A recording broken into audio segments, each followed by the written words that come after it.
Hi friends, ఈరోజు మన స్వప్నాస్ కిచెన్లో తెలంగాణ స్పెషల్ పచ్చి పులుసు అండి.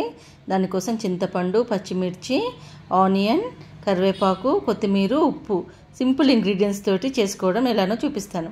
ముందుగా మనం పూరీలు వేపుకునే జల్లిగంట ఉంటుంది కదండి, దాన్ని స్టవ్ మీద పెట్టి దాంట్లో పచ్చిమిర్చి వేపాలండి, కాల్వాలి. దాన్ని కాల్వడం అంటారు. దాన్ని కాల్చేసి చింతపండు నానబెట్టుకున్నాం కదండి, ఆ గుజ్జు తీసేసి అందులో ఈ పచ్చిమిర్చి వేసేసి గట్టిగా పిసకాలండి. ఈ కారం అంతా చింతపండు రసానికి పట్టేటట్టు బాగా ఇట్లా వేళ్ళతో ఒత్తుతూ పిసకాలి.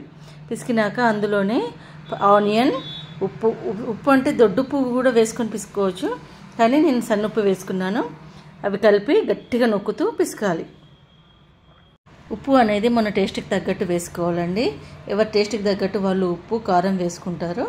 సో ఇట్లా గట్టిగా పిసికి మిగిలిన చింతపండులో నుంచి కూడా రసాన్ని మొత్తం వేసుకొని మనకు చారు క్వాంటిటీ, ఉప్పు, పులుపు, కారం అన్నీ చెక్ చేసుకుంటూ చేసుకోవాలండి.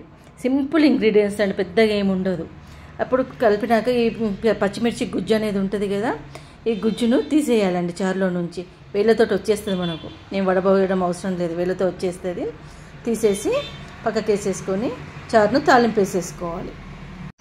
చూడండి, ఇప్పుడు పచ్చిమిర్చి పేస్ట్ మొత్తం నేను తీసేస్తున్నాను. ఇది కొంచెం చిన్న ముక్కలు ఉన్నా కూడా నోటికి రుచిగానే తగులుతుంది. సో ఇప్పుడు కొంచెం మెంతి పౌడర్ అండి, జీలకర్ర మెంతి పౌడర్ వేసుకోవాలి. వేసుకొని మంచిగా కలుపుకొని తర్వాత ఇప్పుడు తాలింపు వేసుకోవాలి. తాలింపు కోసం ఎల్లిపాయ జీలకర్ర అండి, 5 ఎల్లిపాయ, ఒక ఎల్లిగడ్డ అనుకోండి, ఒక ఎల్లిగడ్డ తీసేసుకొని అందులో కొంచెం జీలకర్ర వేసేసుకొని దంచుకోవాలి. బాగా మెత్తగా దంచొద్దండి, ఎల్లిపాయ జీలకర్రను కచ్చా పచ్చాగానే దంచుకోవాలి. చాలు. చూడండి, ఇలా దంచుకొని పక్కకు పెట్టుకొని ఇప్పుడు మూకుడు పెట్టుకొని ప్యాన్ పెట్టుకొని ఆయిల్ వేడి చేసుకోవాలి.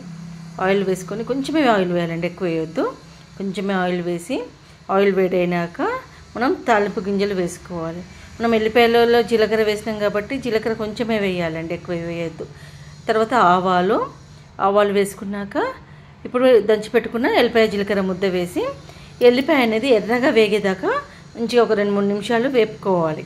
వేపుకున్నాకనే మళ్ళీ కరివేపాకు వేసుకోవాలి, ముందే వేయొద్దు. ఎల్లిపాయ అనేది బాగా వేగాలి నూనెలనే. కరివేపాకు కూడా వేగినాక పసుపు వేసేసుకొని తర్వాత తాలింపుని తీసుకొని మనం చారులో కలిపేసుకుంటే మన పచ్చి పులుసు అనేది రెడీ అయిపోతుంది. ఇప్పుడు మనం కొత్తిమీర ఉంది కదండి, నూనెలని వేసుకోవచ్చు, కానీ నూనెలు వేసుకుంటే కొంచెం టేస్ట్ వేరే వస్తుంది. నేను పచ్చిదే వేస్తానండి. ఇప్పుడు మనం పైనుంచి పచ్చిది వేసేసుకుంటే పచ్చి పులుసు అనేది రెడీ అయిపోయిందండి. ఇప్పుడు మీరు కూడా ఇలా చేసుకొని ఎలా వచ్చిందో కామెంట్ బాక్స్లో కామెంట్ పెట్టండి.